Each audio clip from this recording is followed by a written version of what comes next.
Hey there, Internet friends. Welcome to another Patreon Early Access episode of That Nerdy Site Show, a weekly podcast where the team members from That Nerdy Site get together to talk about our lives and all of the nerdy things we love about them. I'm your host, Trevor Starkey, and joining me for this month's Early Access episode, we have Logan Wilkinson. How you doing, Logan?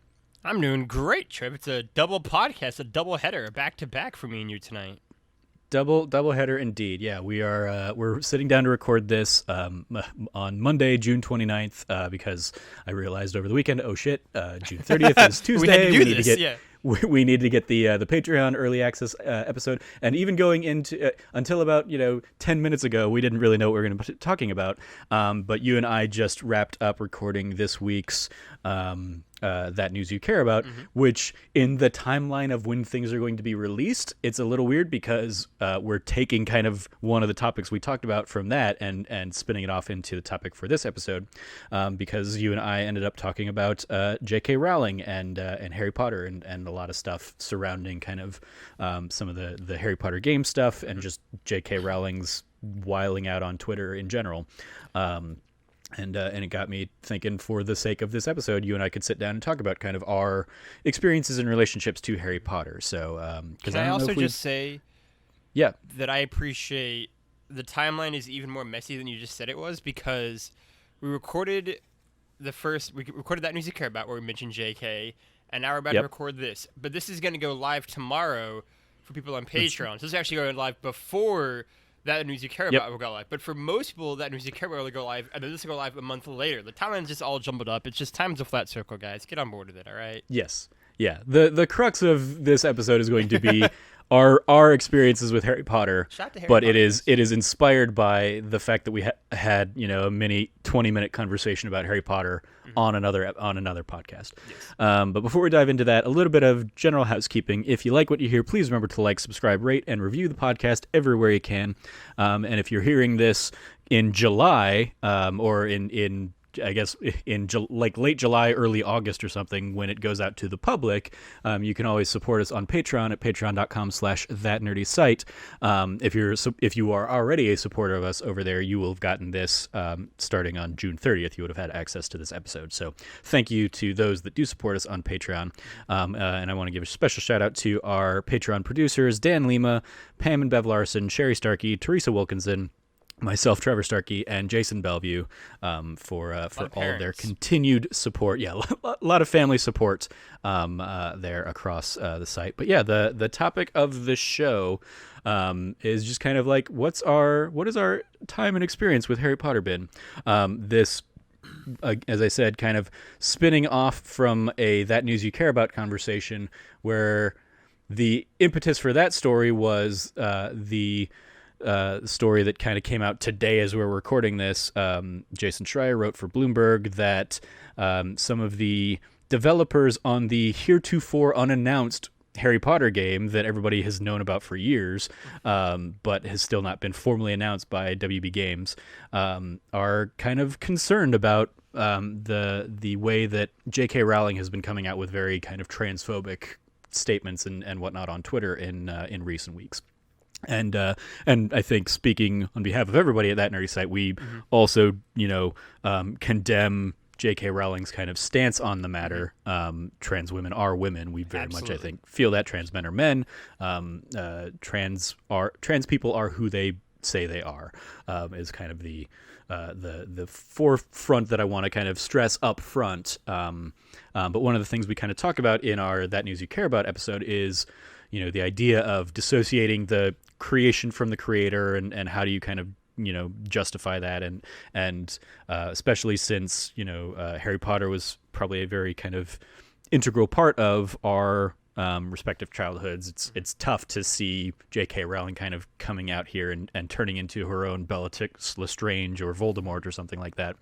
But still, I think we can celebrate, what we love about Harry Potter, and just kind of dive into a little, brief conversation on, our own relationships to the material. So I'm curious, Logan, to throw it to you first. Just how did you get into Harry Potter? When did you get into Harry Potter? And kind of like, how did your journey with the wizarding world kind of start? So before I answer that question, I just wanted to say that I just realized that this episode is going to go live for everyone at the end of July, correct? Yes. This episode will literally go live on Harry Potter's birthday It for will everyone. indeed. Yeah, Yeah. I realized that as you started saying that. I was like, oh, yep, there you go. So you're welcome for that, Harry. No, it's one of those things like where it's really like fuzzy where I first became aware of Harry Potter, right? In like a very similar way that I've written before about how like I can't pinpoint when exactly I became like aware of video games. Harry Potter was just kind of there, right? And like I talk similarly about like Star Wars, like it was just always in my life.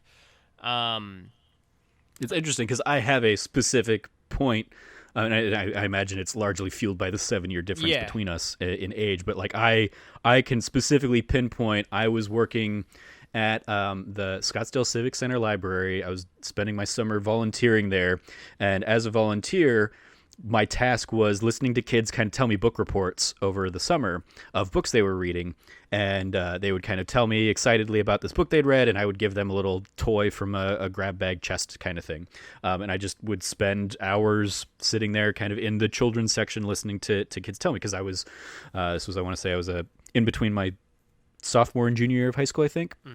And it was all these kids were telling me about this Harry Potter kid. And it was basically right in the lead up to Goblet of Fire coming out.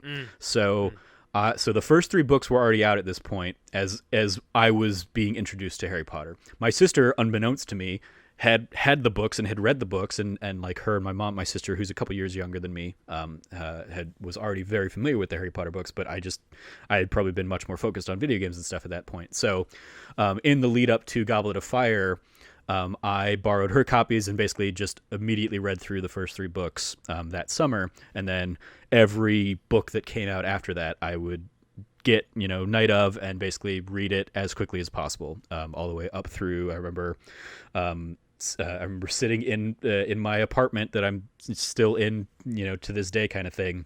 And I remember picking up my copy of Deathly Hallows from Walmart, and then like at midnight coming home and just reading, that book over the next, 12, 14 hours, and basically just finishing it in a day's time. So that's kind of my introduction and exposure to Harry Potter, is like I have a specific, like, I remember that summer when kids were excitedly introducing me to the character, because they were excited about the new book that was about to come out.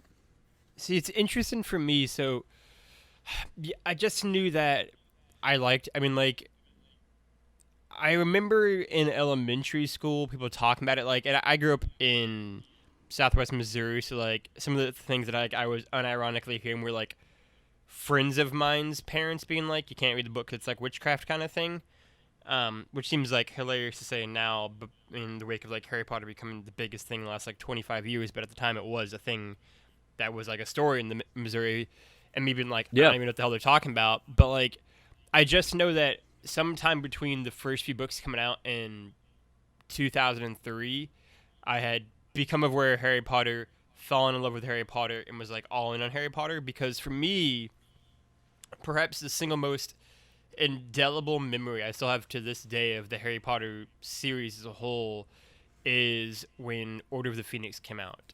And like, probably a spoiler to like a future question on this podcast, Order of the Phoenix is my favorite Harry Potter book. I love I love fair. Yep. Order of the Phoenix. And part of the reason I think why is that for me, I'm one of 3 siblings, and so in 2003 when Order of the Phoenix came out, I was 11 years old, and my brother is like 4 or 5 years older than me. My sister is like 4 years younger than me, roughly. So she wasn't really into reading Harry Potter because she was still only like a 7-year-old at that point, at least for like Order of the Phoenix, which is, I've long argued, maybe the darkest book in the series.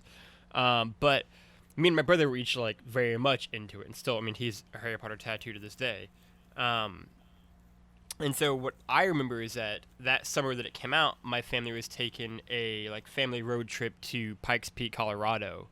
And so what we ended up doing was me and my brother we shared the book on the road trip to Pikes Peak from Missouri, and that was, God, like I mean, it feels like it was like a 24-hour drive, maybe long, because we had to drive through fucking Kansas, and that's all you did, and there's just nothing there.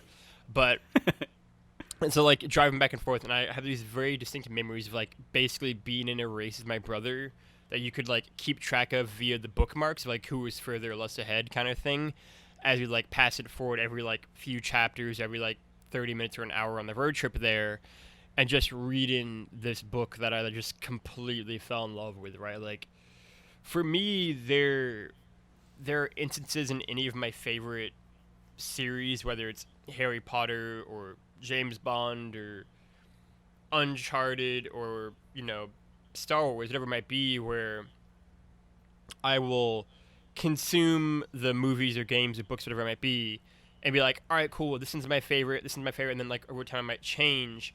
And then there are books and games and novel series where I will read something and be like, this is my favorite, and it's been my favorite ever since. And for me, very much, Order of the Phoenix has been my favorite book in this series since 2003. And part of that is because it has what remains my favorite like chapter, my favorite like section of a book, which is the Dumbledore Voldemort duel. But I will also acknowledge the fact that like there was something to the race in a car, just like watching America go by, as I dove headfirst into this incredible, giant, sprawling epic of a British wizarding school. And again, like we would share from that point onwards, like every book that came out, like my family would share. And by the time Half-Blood Prince came out, my sister was very much into Harry Potter and reading them too, right? And the running gag for me and like point of contention to this day is that my brother like sort of gave away the end of Half-Blood Prince to me. Like he kind of teased out who was gonna die before I had finished reading the book. And then all of us kind of like sprint into the finish of Deathly Hallows. But there was something special about that first one, I think, where we were just kind of driving through the Midwest reading Order of the Phoenix. And that, to me, it isn't, again, obviously the first Harry Potter memory I have, but it is, like, the first solidly formed, distinct one, and very much one where, like, I was already in love with it, but after that, I was head over heels, and I haven't looked back. Very cool. Just to circle back, because I looked up the dates. Goblet of Fire came out 2000, July of 2000. Mm-hmm. So I would have been in between my freshman and sophomore year of high school. I was 8. Well, Lottie freaking no. But yeah, I was like, what? Because I remember it specifically one of the girl I ended up dating.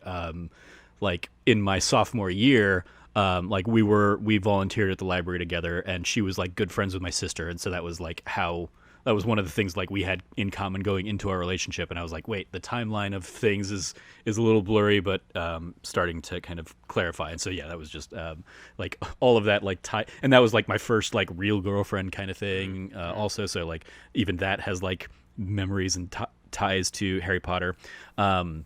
I just for the sake of like us sitting and chatting about it, I do want to. I'll throw out there like, hey, this will be a like spoiler filled kind of like conversation around Harry Potter. Yeah. In particular, because one of the stories I always think of when I think of Harry Potter is speaking to Order of the Phoenix that you're talking about. Order of the Phoenix is where I realized I tend to have this issue where I will. Especially when reading, I will get to that page break between chapters, and it'll be like I'll see, oh, the page is almost done, and I will just immediately skip to like the end of that page or the end of the chapter. And so sometimes I will miss very key details. And in particular, I remember getting to the end of Order of the Phoenix and talking to my sister about it, and her mentioning Sirius's death, and me being like, wait, what? and like I had just completely skipped over that in my rush to the finish of that book. I have a tendency sometimes to just like completely miss key details or key things that are happening in the like it's like, the bottom of a roller coaster or something like that. I'm going so fast I miss what's happening around me or something. And so I had to go back and like reread the end of Order of the Phoenix to fully get the ramifications of what had happened in that book. And I just like, I always remember that and think back when I think of Order of the Phoenix, and that like I read it the first time, I was like, yay, Harry won the day and they pushed off Voldemort and it was a happy ending, and then being like, oh no. So yeah, that like I can go back to that book now and be like, how did I miss How that did you miss the first it? time around? But I did. I absolutely like completely That's really glossed over that. And so I had to be extra diligent as I would go through book 6 and book 7 in that. And even book 7, I'm sure I probably, like, the first time through, just in everything that's going on in the Battle of Hogwarts, I probably missed some key deaths that first time around. There's it wasn't until there's like just so many, going back and yeah. and some of them are just like one sentence and it's like, oh my god, that person's gone. No. But I remember like that being one of my major takeaways from Order of the Phoenix. Was like, okay, I have a problem with reading sometimes where I just like miss key details like that. But yeah, that's I think I would probably echo that sentiment, in that Order of the Phoenix is probably my favorite of the books as well, just because of kind of everything that's going on in that book. Yeah. But I will say that of the movies, I think my favorite to this day is still probably Prisoner of Azkaban. Just because I think, especially the first couple films where the kids were still kind of like being kids and learning to what that was going to be, and working with Christopher Columbus, Alfonso Cuarón coming in and like being the first new voice in the Harry Potter kind of cinematic experience, I think took a lot more risks and wasn't afraid to like recognize that these are teenagers and they're going through emotional teenager things, and so kind of the darker tones that you see in that film, and also like I'm just a fan of how they, like, as somebody who, like, Back to the Future being one of my favorite movies and stuff, I like how they explore and show the time travel elements of it with the time turner, and so that was just that is probably, I went back through and rewatched the films not too long ago, back when Kind of Funny was doing their Harry Potter in review, I think end of last year. I sat back and rewatched all of those movies and still think that one's probably my favorite of the bunch. I definitely like have found new things to appreciate in some of the later ones, but I think also you just get to a point in those later movies, from probably Order of the Phoenix on, or even Goblet of Fire on, where it's like there's so many things that they're having to cut out of the books that I loved, that I constantly am in the, like, I would absolutely be in the camp of, hey, Warner Brothers is part of HBO Max, make a Harry, like, when you're ready to remake a Harry Potter story, make it each year is a season of an HBO Max show, and so you can tell a much more fleshed out story, and we can kind of see more of the details, and you can even add to bits of the world and stuff here and there, but tell that as this is going to be a 7-year TV show that we're going to commit to in the Harry Potter universe, and it's going to be a streaming Netflix style thing on HBO Max. That's like, and they're not going to do that anytime soon, I'm sure, because the Daniel Radcliffe films are still so ingrained in pop culture, and also with J.K. Rowling being kind of a crazy piece of crap, they're probably not going to be too eager to jump into that train. But I definitely see that being kind of at some point in our lifetime, we will see that version of Harry Potter. So, God, this is much worse. I want to respond to the last point of the stream and servers thing. I think you're half right and half wrong. I think I could very easily see them doing, this is 7 seasons long, set in the world of Harry Potter, here we go. I just don't think it'll actually be a Harry Potter. I think it's going to be, here is a, like, either like the new class or like a prequel class or something, but like I just think it's going to be not actually Harry. If it like a kind of an ingenious idea, like if it was like co-produced with like the BBC, like I could see them doing very much like a comedy where it's like the other kids, which is like 4 kids from Hufflepuff during the same 7 years. And and it's just like a straight comedy, and like I think that would be kind of like amazing to watch unfold for like how like these characters like deal with the thing happening, right? And like they're just like they like can even like insert clips if they get like I mean I guess it's the same people that would own it. It's like yeah, they could insert clips from the actual movies like in the background or like alongside them at times. And like I think that could be a lot of fun to do, like a comedy version of that show where it is just like here for Hufflepuffs, or like here like for Gryffindors that aren't Harry, Ron, and Hermione. Like here, just like other people in the house that are also just like dicking around that year, right? Like I think they could have a lot of like fun with that kind of style show. And I think it's one that very much makes sense. I just don't think it'll be actually Harry Potter, but I do think a fun idea like that was actually like the very first thought I had is if they do something like that. I bet you I could see them doing something like Elijah Wood did for like The Hobbit, where like he's in at the beginning and the end, like narrating it, and like Daniel Radcliffe is like in at like the beginning or end, and it's like him like telling like basically like his kids like the story. It's like How Much Your Mother But Harry Potter, where it's like him like telling his kids something like his story, and it's like him like narrating like at moments kind of thing, or like him just like opening it up and then like the last of it closing it kind of thing. Like I think that'd be like a really nice way to kind of bridge this kind of these two kind of chapters in the life of Harry Potter. But yeah, I think I'm also curious to see if they'll ever try and do a filmed version of the Cursed Child story. No, because that like the play itself takes place over like many years theoretically, but it's condensed into like a very narrow. You know, the main thrust of the story is in a very short period of time, but like you have Scorpius Malfoy and Albus Severus Snape, or Albus Severus Potter rather.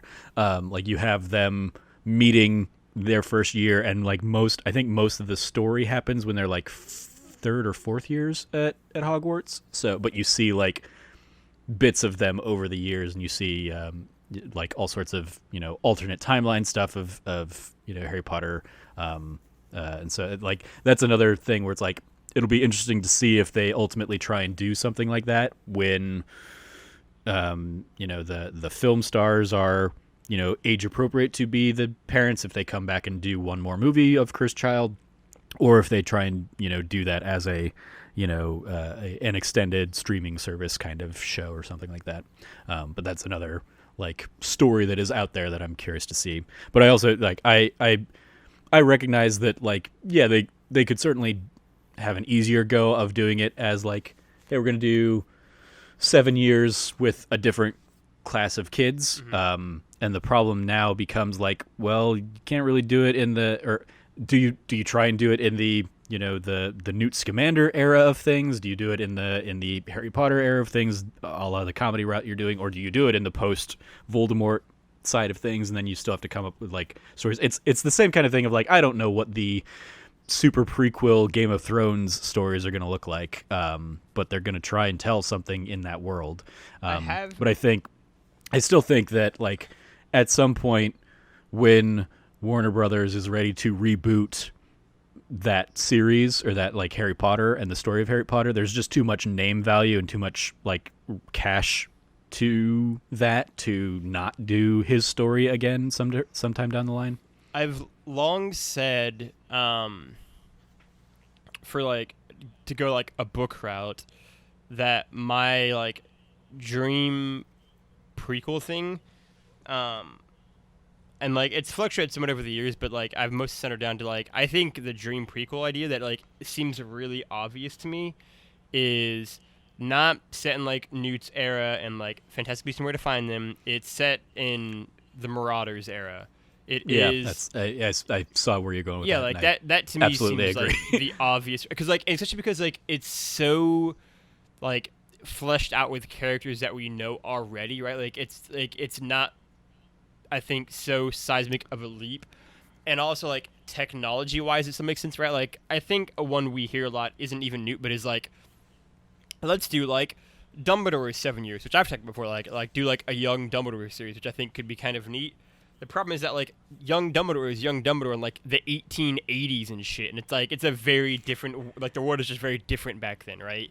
Yeah. And I think part of also like it goes back to that story for me of like part of why like Han Solo was cool, part of why Yoda is really great is that like we don't need to know what this character was necessarily like back then, right? And like I think we know a lot about Dumbledore's past already, and I think I don't necessarily need to see kind of pre Harry Potter, pre Marauders, or pre Voldemort Dumbledore, right? Like that's the Dumbledore that I think we all kind of collectively love, and I don't need to see kind of him before he kind of earned those stripes and learned some hard lessons.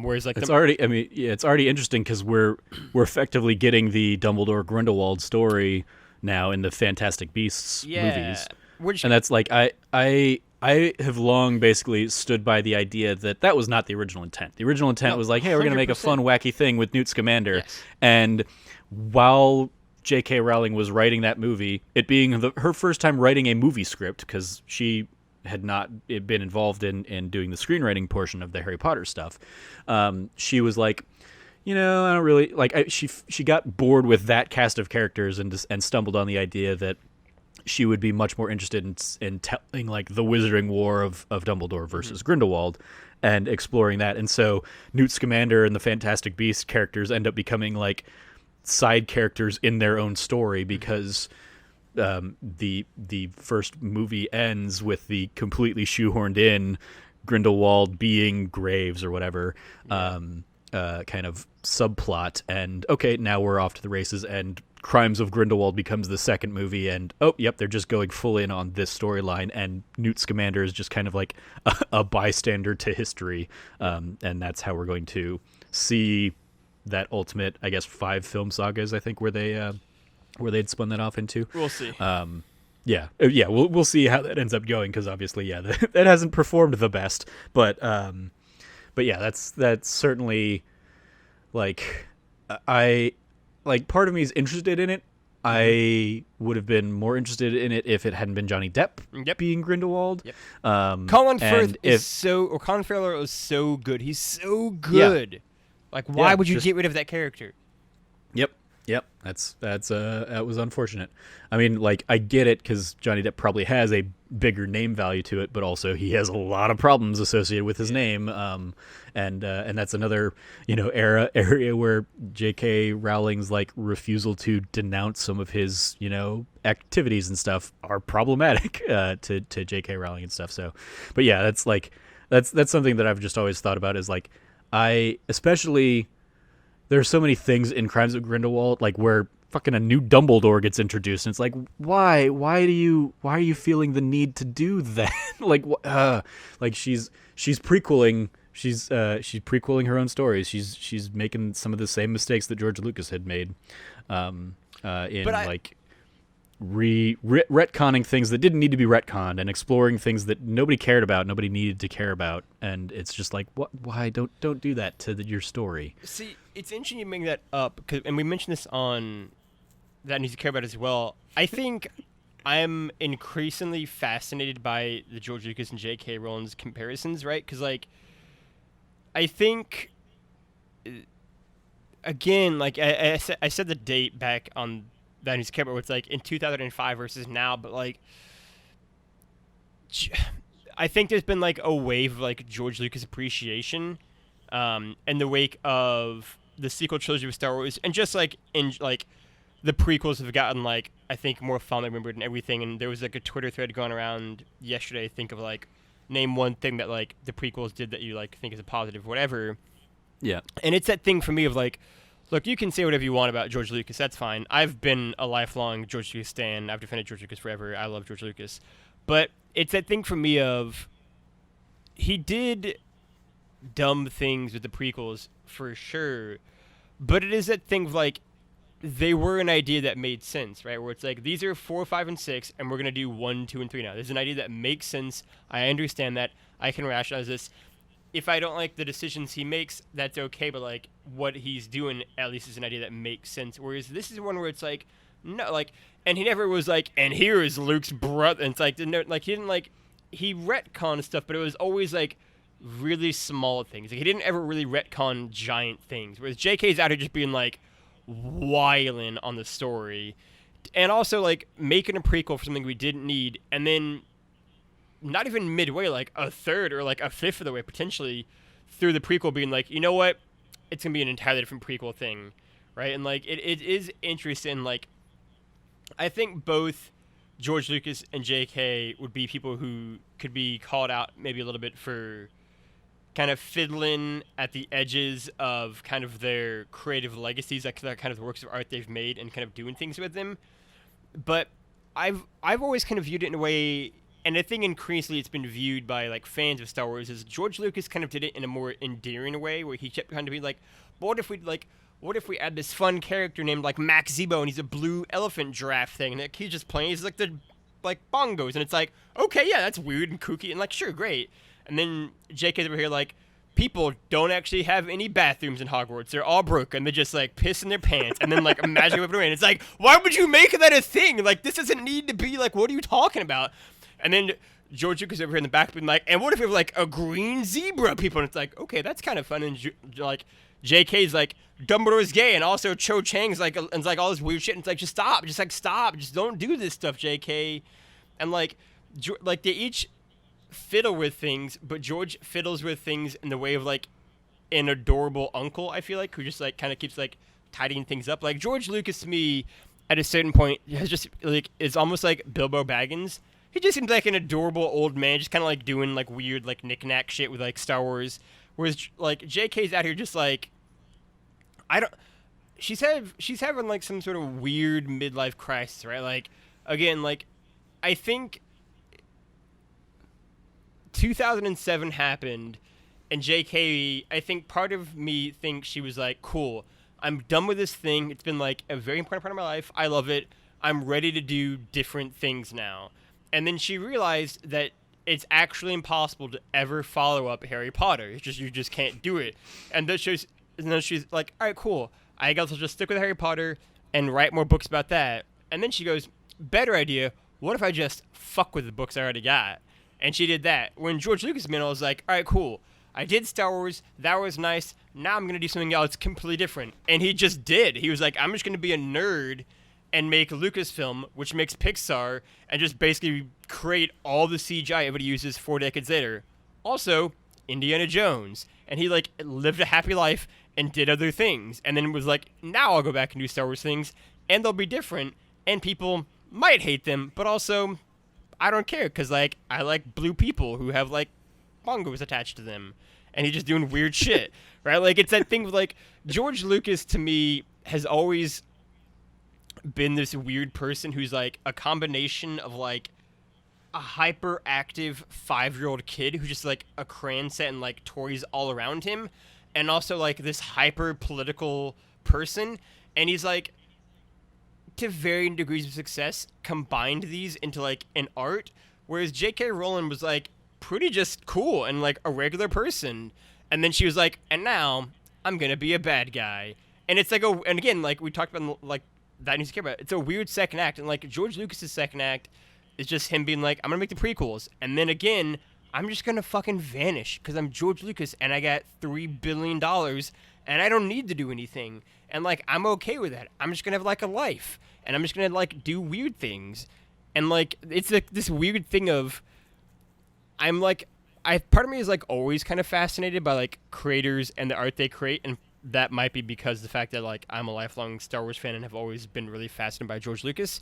But like seeing the wake of how like these two people have handled their successes, and like I think how successful one has been at like just kind of stepping away from their creation, and how like unsuccessful the other one has been, right? Like one of the most fascinating things that we talked, I know I've talked before with you about, I don't know if it was on a podcast or just like off air, is the fact that when The Force Awakens came out, George Lucas obviously ended up watching it and was like, it's good, but like I wish they'd taken more risk. Like, it's very similar. I wish they had done different things, right? And then like last year they came out, and like to varying degrees of divisiveness and hate or love, kind of people kind of came all the way down the map, and George Lucas was kind of like, this is what I meant. Like, it's very different, right? Like, I can't remember the exact quote, but he just like, I loved it because it was something different. Like I don't have to actually love what he did.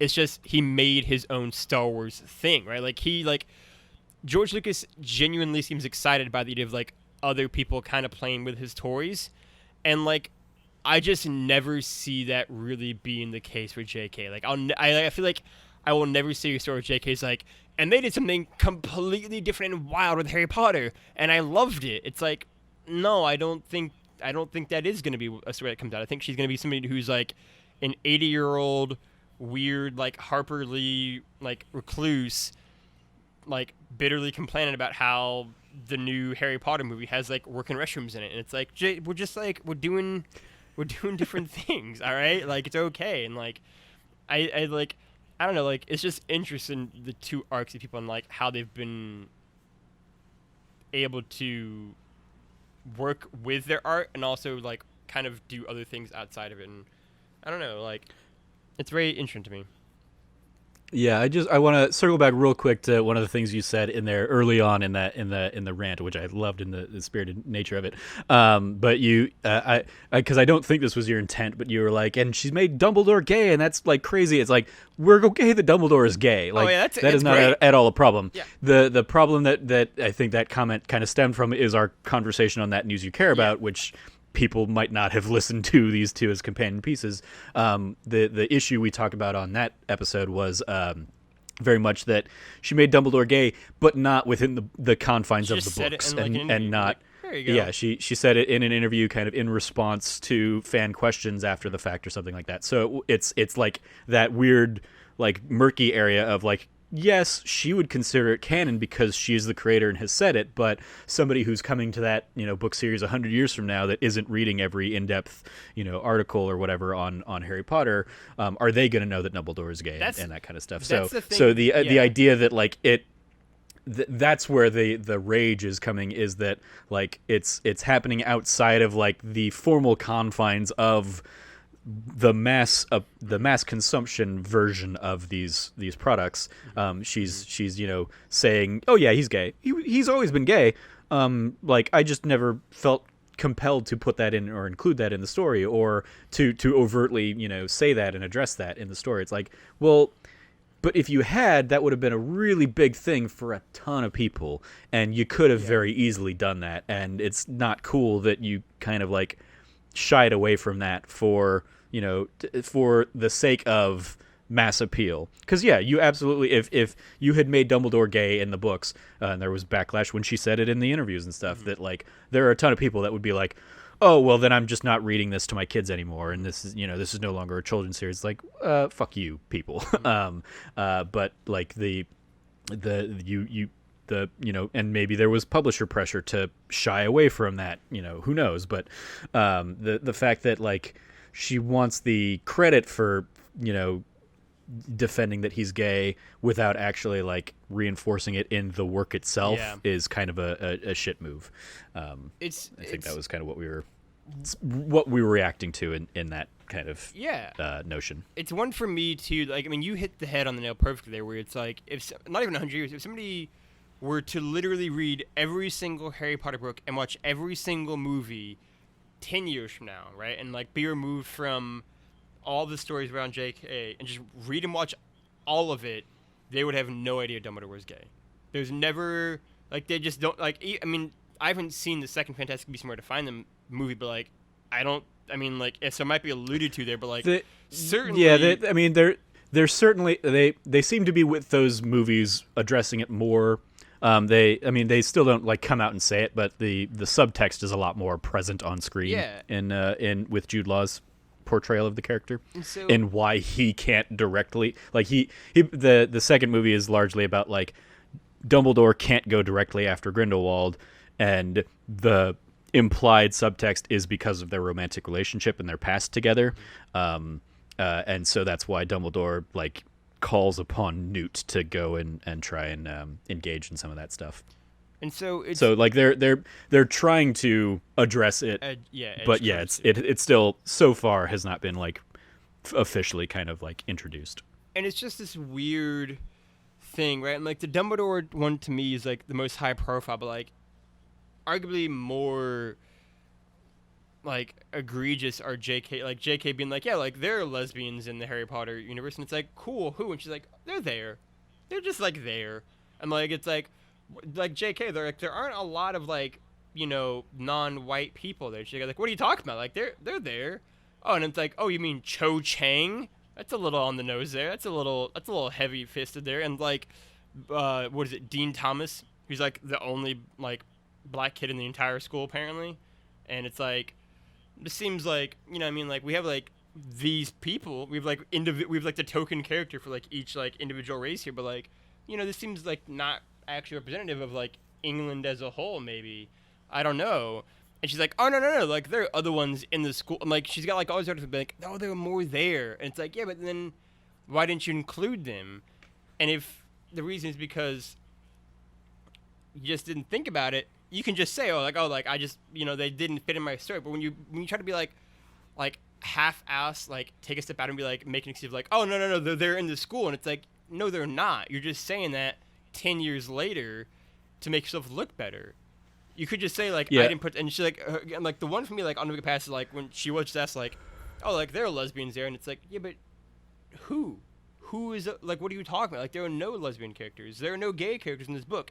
You keep saying it, and then you're like, Dumbledore is it, but it's like, but no, like you did this after the fact, and none of the students are apparently like LGBTQ at all, and it's just like, these are the things I'm talking about where it's like these weird like self-defense like statements on like identity that she's trying to like do to make herself look better are the things where it's like, you don't actually have an answer to this until you like make him one up on the spot, and like anybody who just like is actually listening or reading what you're saying can just see that like you're just making this up on the spot. You have no clue what you're actually talking about right now, and like those I think are the things that are more like egregious issues, to say nothing of her obviously already mentioned like transphobic statements. And it's just, it's very disappointing from a variety of aspects, but just from a purely like creative storytelling aspect of it, which is kind of what the main topic of this originally was, it's just like, you don't need, just like stop dicking around with Harry Potter, like just like let it be. And if you don't have anything to say, you know what, maybe just don't say anything, because otherwise you're making nobody happy and a lot of people upset. Like you don't try to make yourself seem more progressive and more liberal than you actually are, because then you're just gonna look like a fool a little bit. And like, also, we don't need to have these characters not be able to go to the restroom. Just want to reiterate that. Yeah. Did you have you read or seen anything from Cursed Child? I've not, I mean, like I understand the broad strokes. Again, so my whole Cursed Child thing is that I was given the review by my brother, and then also just like I kind of like Wikipedia'd some of it too, and I was like, it reads like terrible fanfic, and I'm just totally not on board with it. Yeah, that's. I mean, I don't refute that. I think I think I even wrote. I wrote a review of it for the site, because I got to see it back in maybe November of last year, I think, when I went to San Francisco. So I think I have a review of Cursed Child up on the site. And yeah, the story elements are lacking, and I don't refute that, but there is a magic to that's what I've heard, pun like fully intended, theory, to the production of it, because they do a great job utilizing both kind of like practical stage magic as well as just kind of like magic trick magic, as well as like theatrical magic in incorporating it. But the thing I really wanted to kind of touch on for this part of the conversation is that I remember it being a big story, and it was, in the case where I saw it, Hermione is portrayed as by a black woman in that version, and I think that's a really cool thing, because I like the books themselves, I don't think ever really get into complexion of the characters, so there is a fluidity to it that the movies didn't explore a lot with. But you can have kind of, some of those characters can be different races and not everybody is just white European kind of thing in nature. And so exploring that with especially a character like Hermione was a really cool thing that the theater world brought to Harry Potter, but it is also something that like theater is always tends to be much more progressive. So like I'm sure there were many conversations that were had about like I mean, like another example I will go to that is outside of the Harry Potter world is I remember seeing Wicked for the first time on Broadway. And in the original production, Joel Grey plays the wizard character, and he's old white guy, so very much falls in line with kind of what people recognize from the Judy Garland film for that character. When I saw it on Broadway, it was played by Ben Vereen, very storied African American character, and so like there was for the briefest of moments, there was like this weird disconnect of like, okay, they're doing a lot to evoke the imagery of the movie, but that goes out the window when you have a black man as the wizard compared to a white man from the films. But also, like, who cares? It's 80 years later, or however long later, you can re-envision some of those characters. There's nothing about that character that he has to be a white man, and that's like a key element to his character. We see it a lot, I think, in superhero stuff these days, where like characters are being like re-examined and they're kind of like exploring and saying like, hey, like, does such and such a superhero have to be a white guy?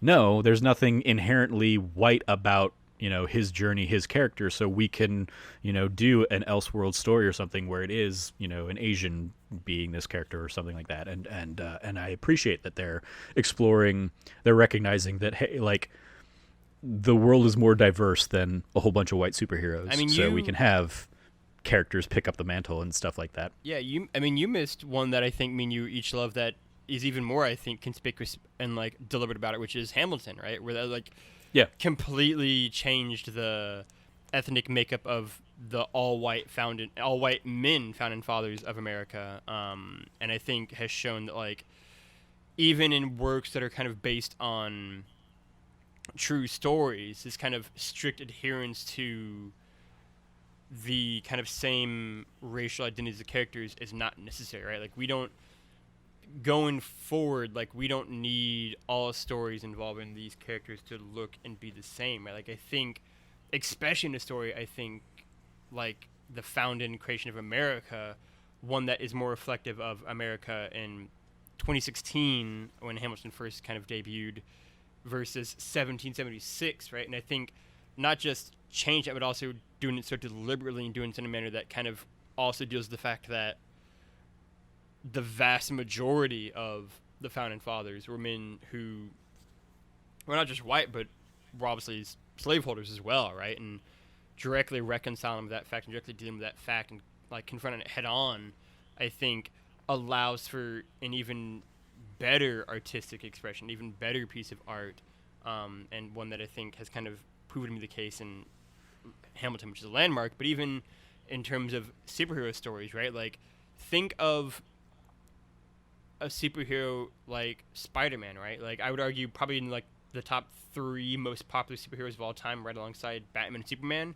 And there's a very strong like kind of argument, especially among people probably like maybe my age, maybe a little bit younger, for sure, down, of like, who is your favorite Spider-Man? Is it Peter Parker or Miles Morales, right? Like, allowing these kinds of alternative takes and just like opportunities for other characters to assume the mantle can create really compelling stories and really great avenues for dynamics and characterizations and stories that couldn't be done under Peter Parker, right, or Bruce Wayne, right, or like Captain America being Steve Rogers, right? Because then we can get it to be like other characters that can take on these mantles that obviously have very different character traits and other different kind of distinguishing features than white guy from the Midwest in Captain America and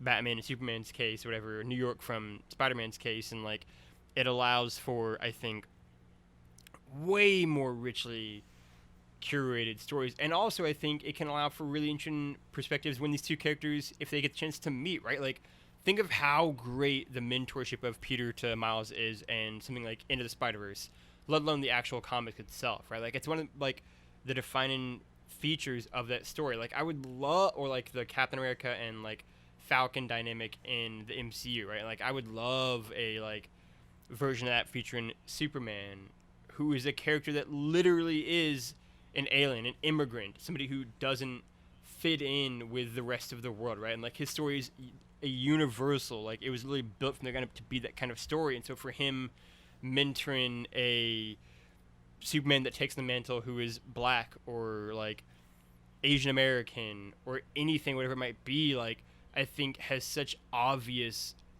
like storytelling benefits. And aside from the fact that it would give a massive platform for comic creators and writers and artists to tell these kind of stories to these kind of people, right? And especially in a country like America that usually is supposed to pride itself on this kind of richness of diversity and peoples within it. Like, it seems so self-evident that kind of arguably the most American of heroes in Superman or Captain America kind of also reflect the changing nature of the country, which has grown increasingly non-white.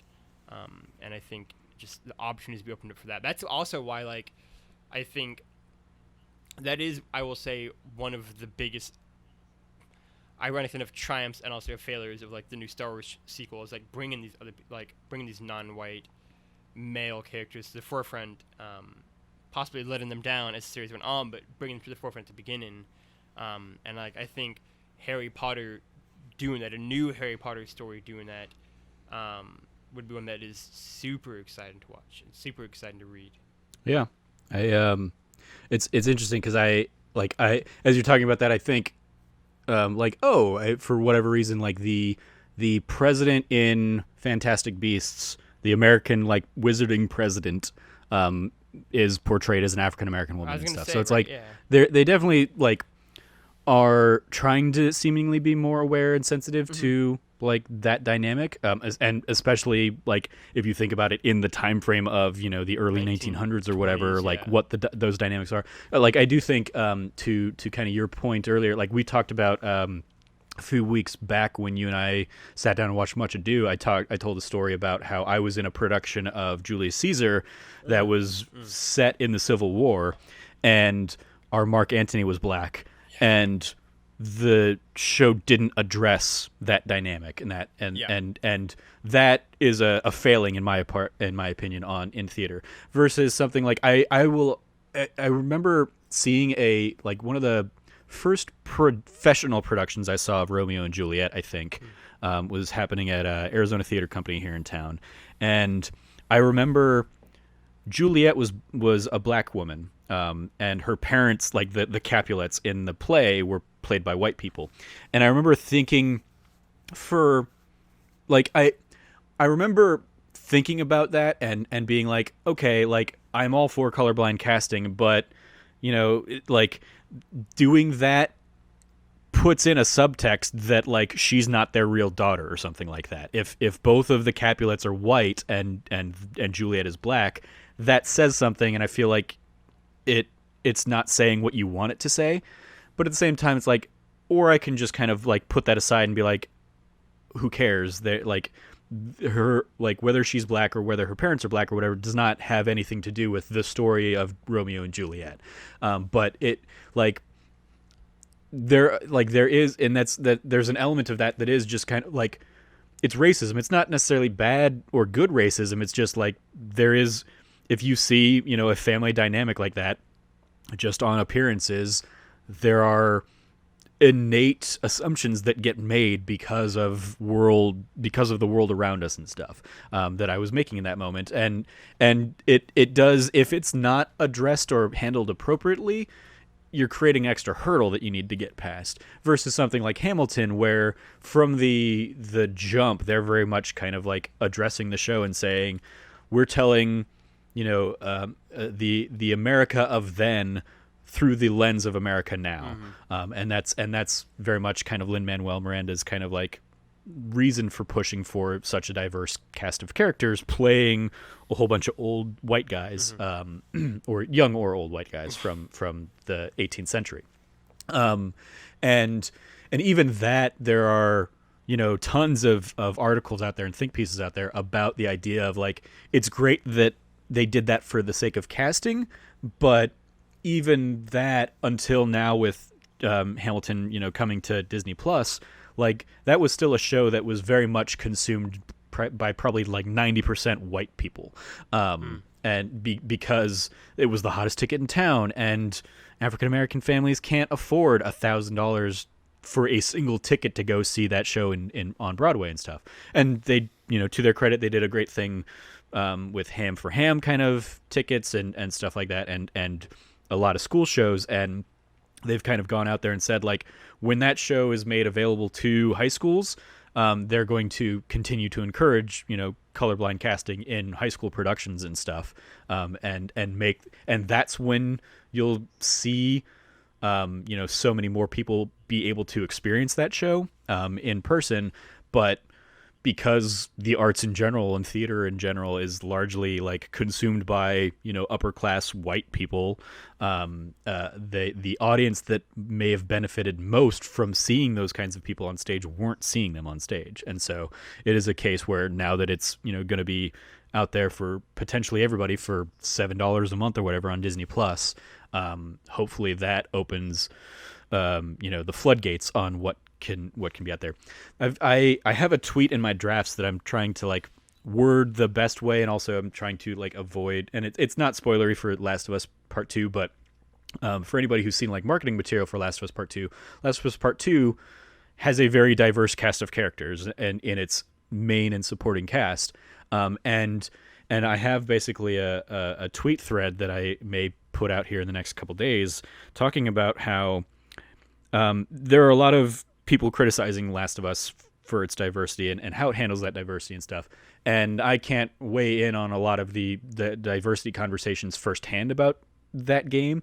But the fact that we're seeing that game, which is, arguably one of the most tentpole games of the medium of video games, have a cast that diverse and the fact that like it only took video games 40 years to get there.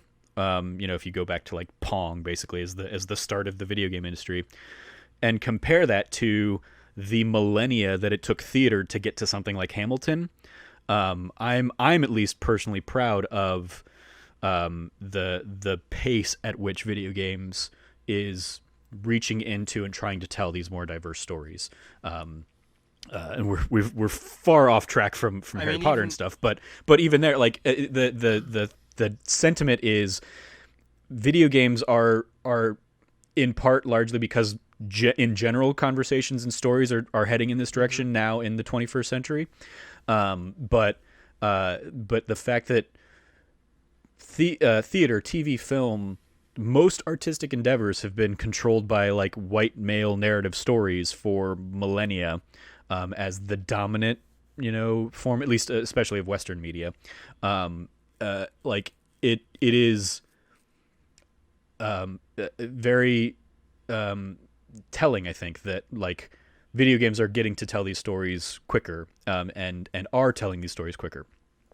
Can they be better? Can it be more celebrated that it's not a white guy in Neil Druckmann telling this story, but it is like people of these marginalized voices telling their stories and getting to tell their stories on this grand scale? Absolutely. Things can always be better, but it's still a better step than what, TV had for its first 90 years. Like I can't think of in TV and in literature and in most other media, like in film even, I can't think of, one of the biggest tentpole products of that medium being something as diverse as Hamilton or as The Last of Us Part 2 is.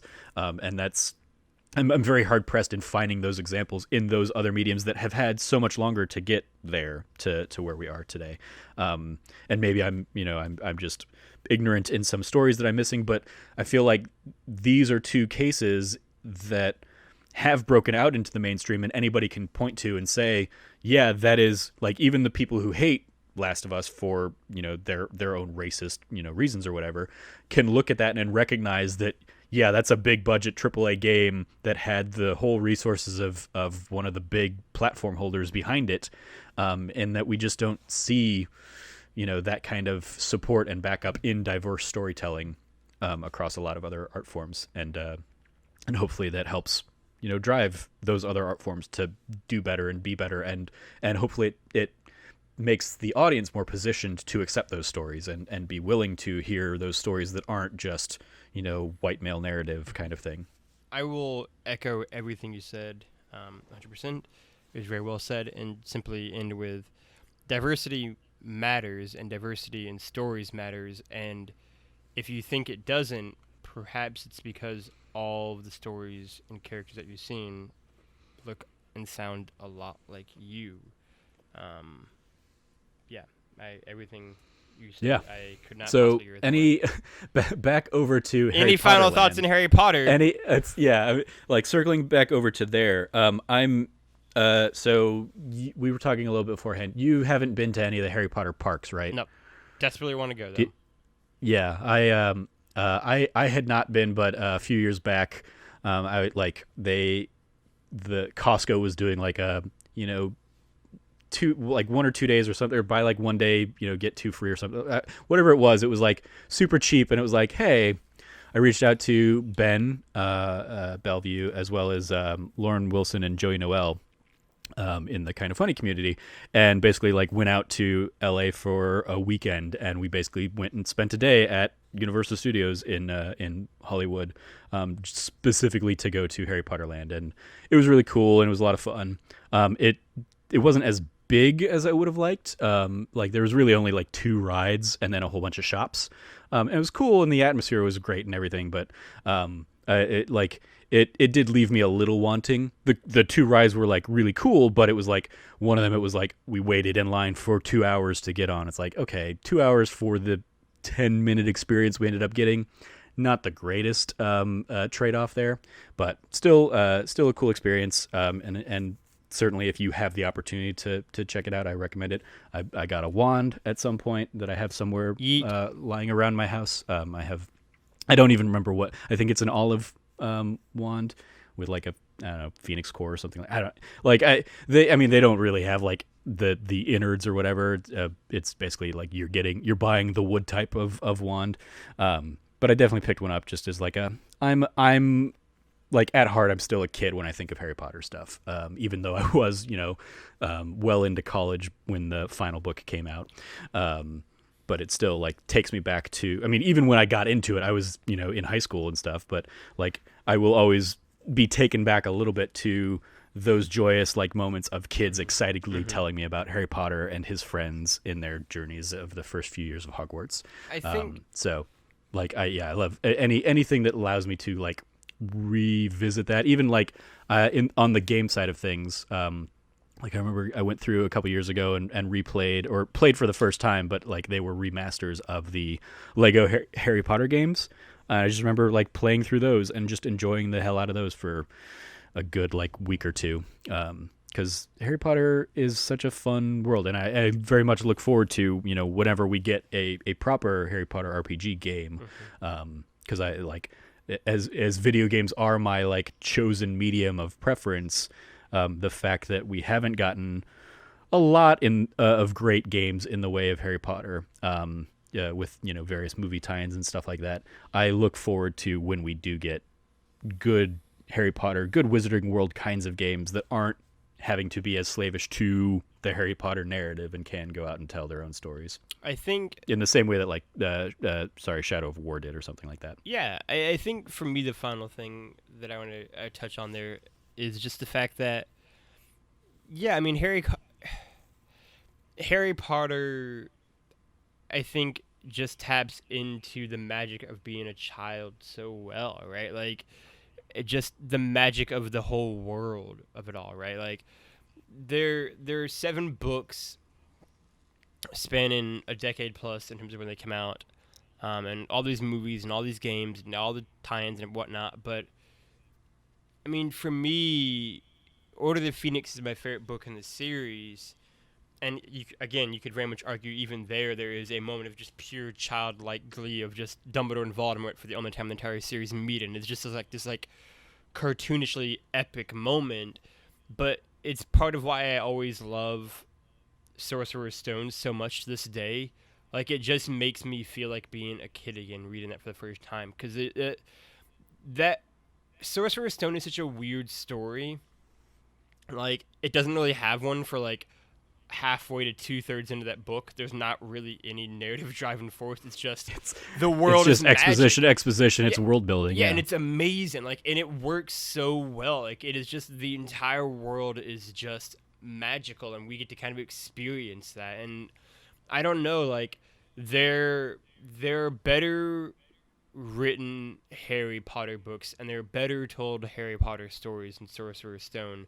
But damn if Sorcerer's Stone still probably isn't in my top 3 favorite Harry Potter stories because it's just, and like whether it's a movie or book, like it's just in my top 3. Like it's just magical, and Chris Columbus, I think, taps into the magic of that world so well in Sorcerer's Stone and Chamber of Secrets, both which are stories I love. Like he just makes the world feel magical, and he kind of captures, I think, this kind of childlike glee to it all. And I think over the years, as the kind of a millennial generation have grown up, the world has been hard, and the world's been harsh and unforgiving at times and bleak at times. And there's something to be said for just wonder, the wonder of everything that kind of exists in this world. And to me, Sorcerer's Stone is kind of an unabashed celebration of the wonder of the world, the wonder of the people within it, the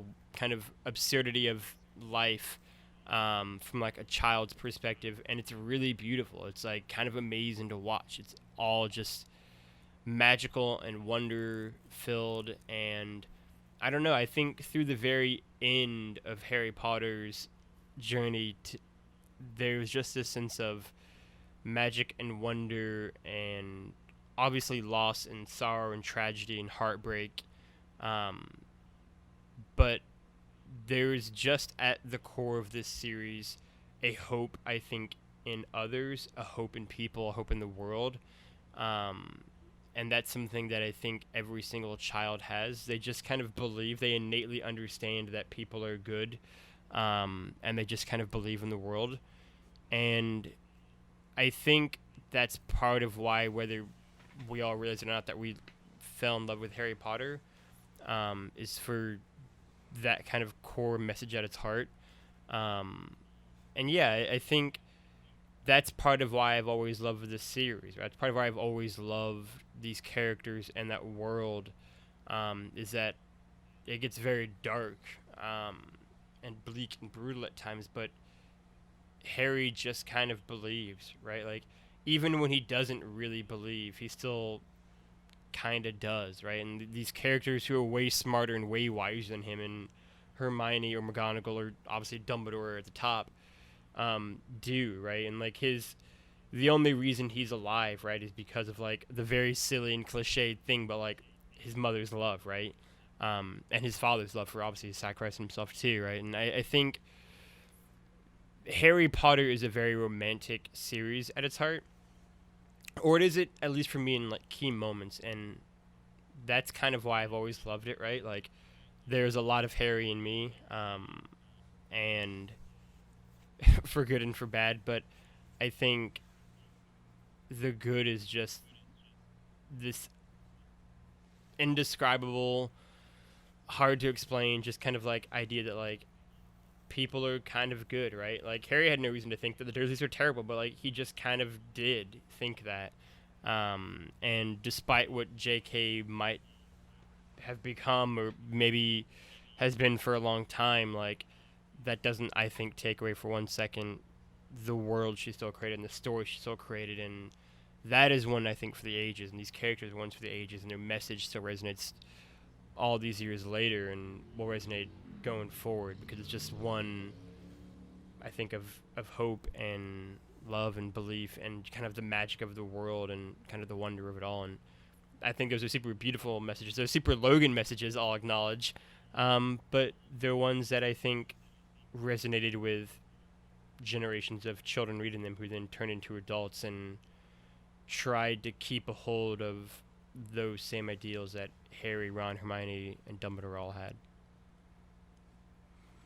Yeah, I love the one of the things I saw in the like a meme going around the all the Black Lives Matter protests and stuff was the idea of like, what did you think you were going to get when you raised a generation of kids on like the story of Harry Potter, where they have to basically band together to stand up against an evil regime of Voldemort and Death Eaters and stuff. And same, you see a similar thing with like with Star Wars. Yeah.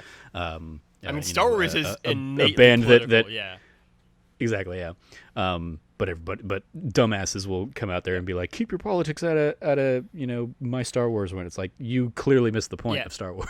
Like that's my favorite or thing. One like, of the that points. One in particular was like, they were like, George Lucas is a radical leftist, guys. Like that's like, he's not even like hiding it. He's like, like this is an anti-Vietnam or anti-government film. Fuck Nixon. Like they're all fascists. Like It's like spoiler, A New Hope the is Evil Empire hey, is literally based off the Nazis, guys. Like George Exactly, Lucas is yeah. not hiding any of this stuff. Watch a documentary one. Watch the movies, for God's sakes. Yeah. Well, I think we can kind of leave it there. One last question for you. Yes. What is your house? Oh, Gryffindor. What is your Hogwarts house? Yeah. Gryffindor? Yeah. I remember like growing up being like, no, I want to be Gryffindor. But over time I'm like, no, I'm much more of a Ravenclaw. And I like Also a great house. I recognize that and come to terms with that. Like I think there are elements of all of the houses in all of us, but I would say my dominant it tends to be Ravenclaw, and it took me until like college to or like probably even after college, I was probably still saying like, no, I'm a Gryffindor, because I took a Pottermore quiz and it said I was a Gryffindor or something like that, because I knew exactly what answers to give to become a Gryffindor. But I think as I've grown and matured and just kind of like gotten older, I'm like, no, I think the wisdom of a Ravenclaw is much more suited to who I am. So, but that took much coming to terms with. I'm definitely like, I'm still not like I'm not a Slytherin, but like I've come to respect the people who like proudly own that they're Slytherins and stuff, because I'm like, yeah, you're not a bad guy, but like the fact that like the only Slytherins we ever knew were bad guys is a weird thing that you're trying to associate with like scheming and all that kind of stuff. But okay, go for it. But very cool. So yeah, that's gonna do it for this week's early access episode of That Nerdy Site Show. Thank you, Logan, for sitting here and joining me to talk about Harry Potter stuff, because it's always fun just sitting around and chatting about Harry Potter. Absolutely. You can follow Logan at LeftLogie. Anything you want to give a shout out to? Obviously, this exists more in like two weird time periods for our patron supporters. You should and go listen anybody who listens to this to eventually. The first or second part of this episode, depending on how you're listening to it, of That News You Care About, which directly relates to this one. And some key aspects in that second half of that episode, you should go listen to that, which may already exist or might be out tomorrow, depending on when you listen to this podcast. Otherwise, just all the good. Go listen to that D+ show, Haunted Mansion. It's a good one. Where you at, Trev? There you go. Yeah, you can follow me at Trevor J. Starkey, and in a timeless bubble. I will I guess not even a timeless bubble. I love that we recorded these back to back, and now it's just like in this weird time vortex. The thing I'm going to shout out is something we haven't recorded yet, and I haven't figured out even how we're going to record it yet. But eventually, there will be a That D+ episode completely centered around Hamilton, if not multiple episodes, because I might want to just like do that with like multiple people for weeks on end, because I could talk about that show so many times, and that will be hitting Disney Plus the week that this goes live for our Patreon supporters. So maybe if you are, it comes out this week. I forgot at that. Oh, July 3rd. Yeah, I was Absolutely. reminded this morning when somebody was like, oh, I'm getting like they finally got a Switch order or something. It was like it's set to hit July 2nd through July 5th, and I was like, oh my god, July 4th is like this week. I get Friday off of work this week because of the 4th of July holiday. So it's like, oh yeah, that's we're right on it. So yeah, this Friday, as we are recording this, Hamilton hits Disney Plus, and I very much look forward to sitting down and discussing that with any and everybody who will listen. So, whenever you're hearing this, or whenever those episodes start going live, check out any of that Hamilton content, because that is going to be some good stuff. You can follow all of us over at That Nerdy Site on Twitter, or check out thatnerdysite.com for all of the latest content. As I said, if you liked what you heard, please rate, review, like, subscribe, and maybe if you are not already supporting us on Patreon, patreon.com/thatnerdysite, where every patron gets early access to a monthly bonus episode, just like this one. Thank you again for listening. Thank you, Logan, for joining me to talk about Harry Potter. As always, stay nerdy and be good to each other.